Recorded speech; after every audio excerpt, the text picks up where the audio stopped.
suivez Actu 30 et vous avez raison, messieurs et dames, bienvenue à ce journal dont voici le sommaire. L'affaire fait parler d'elle, la vidéo semble tout dire, Vidé Chimanga a fait le buzz. Le conseiller spécial du chef de l'État n'a pas résisté au scandale, l'homme a fini par démissionner de ses fonctions. 14 milliards de budget pour 2023, pas impossible, des réactions à suivre dans ce journal après le dépôt par le gouvernement Sama de son projet de budget à l'Assemblée nationale. C'est une première, la Commission électorale nationale indépendante vient d'acquérir son nouvel entrepôt, plus question de louer, désormais la centrale électorale est propriétaire. The president doesn't do any business. La vidéo devenue virale circule depuis jeudi. On y voit Vidé Chimanga, conseiller spécial du chef de l'État en matière stratégique. On l'entend négocier avec des présumés investisseurs. Pourcentage, commission, sécurisation des intérêts, le conseiller spécial est loin de passer pour un saint dans cette vidéo. Oui, the shares, huh? The shares of the company. Not because I have a nice face or... No, just because what I would come with is... S'ensuit alors en réaction un communiqué de la présidence de la République qui revient sur la volonté du chef de l'État de lutter contre la corruption et toutes sortes de fraudes et malversations, insistant sur le fait que toute personne sur qui pèserait pareille charge, y compris au sein du cabinet du président de la République, devra subir la rigueur de la loi. Et pour boucler la boucle, dans l'après-midi de ce vendredi 16 septembre, Vidé Chimanga a fini par démissionner de son poste de conseiller spécial de Félix Tshisekedi. Dans sa lettre, revenant sur la vidéo qu'il considère des montages grossiers, il rassure les chefs de l'État de sa loyauté quant à sa vision de lutter contre la corruption ainsi que les antivaleurs, mais il justifie sa démission par le fait de permettre à ce que soient tirées au clair les accusations portées contre lui. Understand, you need strong people to protect your investment and be with you. I don't know if there are people stronger than the president in here. Aussitôt la session de septembre ouverte, aussitôt le gouvernement a déposé son projet de loi des finances exercice 2023. C'est le Premier ministre Jean-Michel Samaloukonde qui l'a remis au président de l'Assemblée nationale, Christophe Mbosso.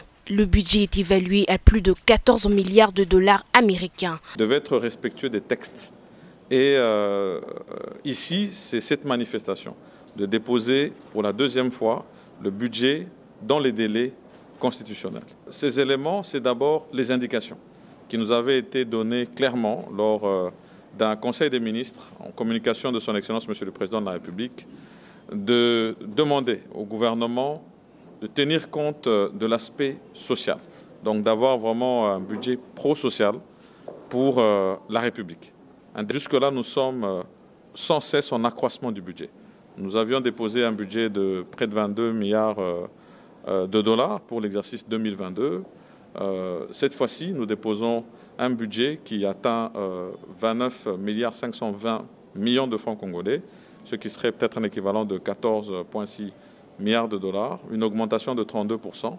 Et donc, ça, c'est un effort à faire. Outre le projet du budget, le chef du gouvernement a également déposé le projet de loi portant reddition de comptes exercice 2021.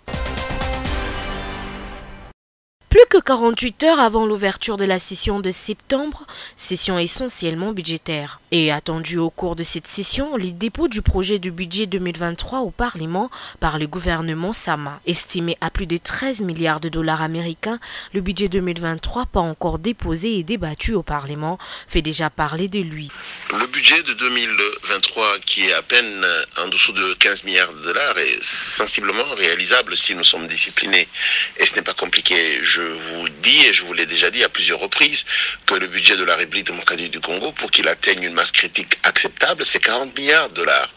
En dessous de ça, ce sera toujours très difficile pour nous de pouvoir donner des services publics sur tout terme de la République et sur toute la population. Maintenant, il y a des conditions pour qu'on y arrive. Il faut qu'on poursuive le travail de l'IGF et aujourd'hui des autres organes de lutte contre la corruption. Ça sous-entend qu'en fait, il faut qu'on surveille la gestion. Mais il y a une condition sine qua non, c'est il faut absolument informatiser complètement la gestion de l'État. Si on informatise complètement la gestion de l'État, on ne va pas avoir 15 milliards de dollars de budget l'année prochaine, on en aura 30. Pour ce qui est du social des Congolais, il faut que chacun mette la main à la pâte. le social des gens va s'améliorer lorsqu'ils vont travailler. Il faut dire la vérité. La seule vérité aux Congolais, c'est que la seule chose qui a franchi la pauvreté, c'est le travail. Il faut travailler formellement. Voilà la chose qui construit un pays fort, voilà la chose qui rend un pays compétitif. Pour rappel, dans sa communication au cours de la 64e réunion du Conseil de ministres, le président de la République, Félix-Antoine Tshisekedi, avait recommandé que le budget 2023 qui sera présenté au Parlement soit significativement axé sur la programmation de dépenses d'investissement dans les secteurs sociaux, basés notamment la santé, l'éducation, le développement rural, ainsi que dans les secteurs des infrastructures d'intégration nationale.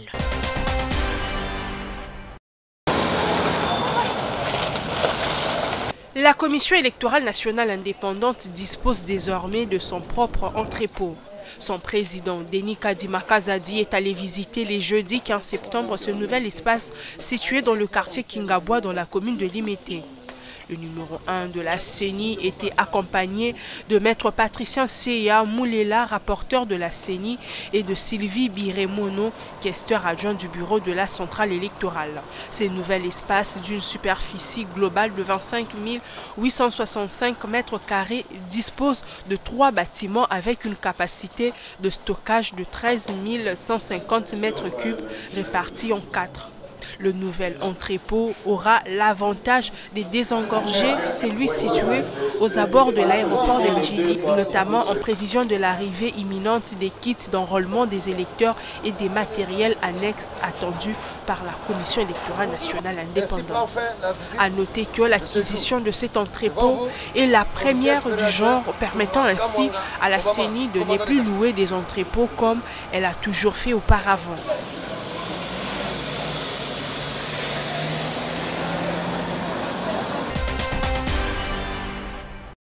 Dans le cadre de ces consultations de partis politiques, Forces vives et sociales entamées depuis quelques jours, la commission d'intégrité médiation électorale CIME a été reçue le jeudi par l'Alliance des kabylistes musulmans à Kamonsigle. Les questions électorales qui se pointent à l'horizon ont été passées au peigne fin entre la CIME et cette structure politico-religieuse musulmane. Nous irons aux élections. Nous irons. Mais dans une différente configuration de la CENI actuelle.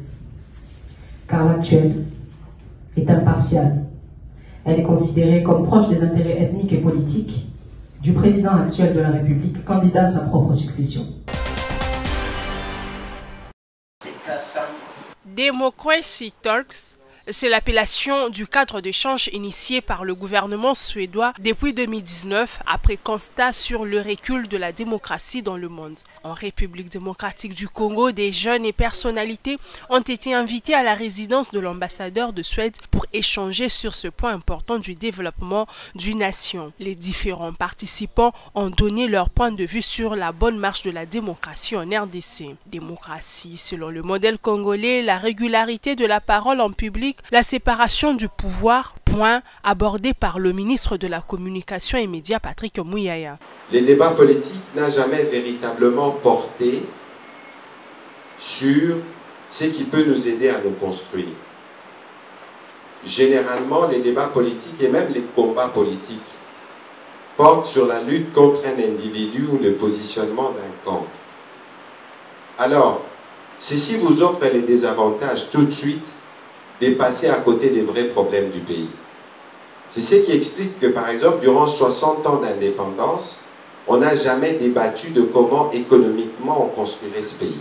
De son côté, Michel Diagne, représentante de l'Union africaine en RDC, s'est apaisantie sur les conclusions tirées de la relation entre démocratie et conflit. Ce processus de maturation politique, mais aussi économique, social, administratif ne s'interrompt pas. Pour moi, c'est très très important. Je pense que les interruptions de ce processus font que la démocratie ne s'enracine pas et qu'on a du mal à la consolider. Cette rencontre a également connu la participation de l'ambassadeur et coordonnatrice de l'initiative Tous pour la démocratie.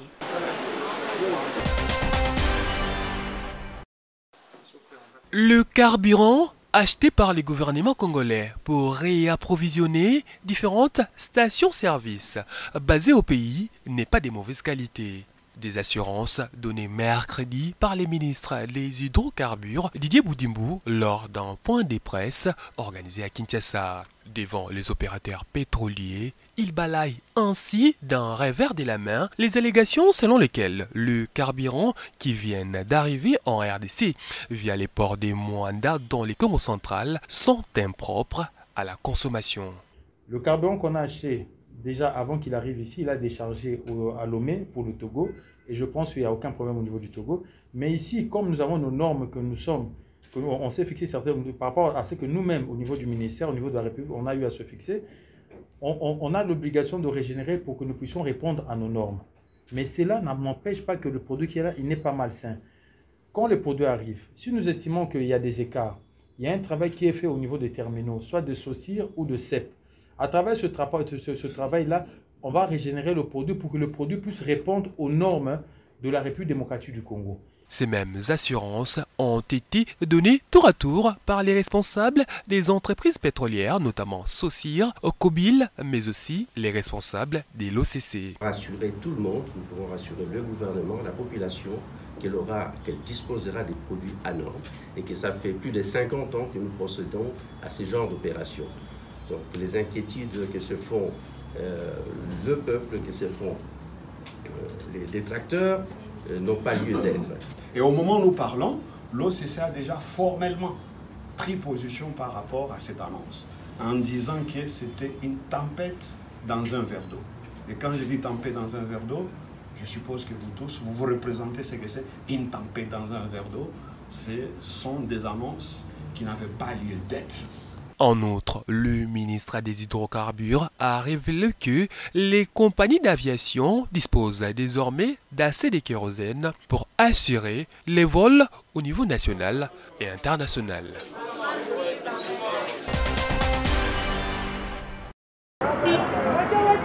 La coordination estudiantine de l'Institut supérieur des techniques appliquées en collaboration avec le club des œuvres caritatives a organisé une table ronde principalement à l'intention de jeunes femmes universitaires. Objectif, conscientiser les jeunes femmes à exceller dans tous les domaines, d'où les thèmes jeunes femmes universitaires face aux enjeux de l'heure. Tour à tour, les jeunes femmes ont partagé leur expérience à l'exemple de Priska Makila, femme ingénieure. Il ne faut pas seulement se fixer des objectifs et rester à la maison. Il faut bosser et il faut se donner à fond. Il faut savoir se sacrifier certaines choses, certaines personnes.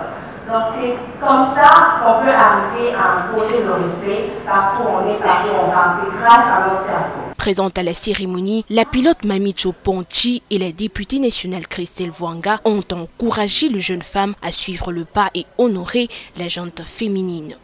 La détermination, le courage, vous savez, le courage c'est la plus belle qualité, hein, parce que c'est le courage qui nous permet de résister et de continuer à avancer. Donc toutes les femmes qui nous suivent, les jeunes femmes, les petites filles, détermination, courage, abnégation. Bon, ce qui m'est, allez, je veux dire, la raison de mes satisfactions, c'est que ces filles ont la même capacité, on dit en anglais mindset, ils ont le même mindset que moi. Ça veut dire plus rien ne va nous arrêter. Nous avons démarré, on n'a qu'à nous observer et vous serez là pour les succès, quoi. Les participants ont aussi exprimé leur satisfaction quant à l'organisation de cette activité. Donc il est important que nous, jeunes femmes, qui sommes en train de vouloir nous soutenir dans la société congolaise, parce qu'il n'est pas à nier qu'il y a beaucoup d'inégalités, que nous puissions aussi nous mettre vraiment en situation d'impacter notre vie. Parce qu'il est bien de vivre, mais il est encore mieux d'impacter. La cérémonie a été également marquée par une série de questions-réponses entre les intervenants et les participants.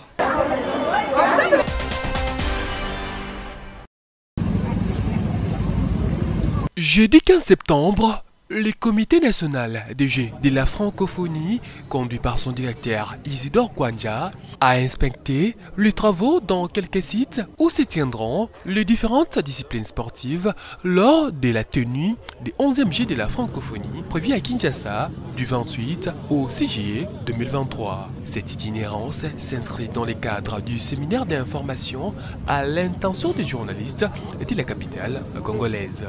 La ronde a commencé au gymnase Omnisport situé à côté de l'inspection nationale de la police dans la commune de Lingwala. Dans ces chantiers, les travaux avancent à pas de géant. Ce site de 1300 places sera prêt pour accueillir 4 disciplines sportives. Mais ce ne sont pas des jeux comme les gens peuvent le croire. Ce sont des investissements importants que le pays est en train de faire. Ces investissements-là qui vont servir à la nation, à la jeunesse congolaise. Donc le message que j'aimerais que vous, les gens des médias, vous puissiez relayer, vous puissiez partager, vous puissiez exploiter, c'est de dire au peuple congolais que nous avons là une occasion importante pour faire parler de notre pays positivement. Les travaux sont également en cours d'exécution au 10e site visité, basé dans l'enceinte du Stade des Martyrs. C'est le centre gymnaste jumeleux avec 5000 places. C'est les 9 activités sportives, en plus des infrastructures qui sont en construction.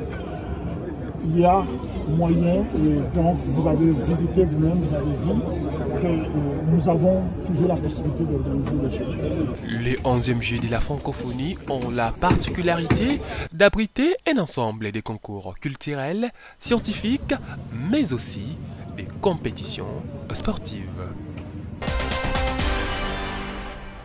Fin de ce journal, merci de l'avoir suivi.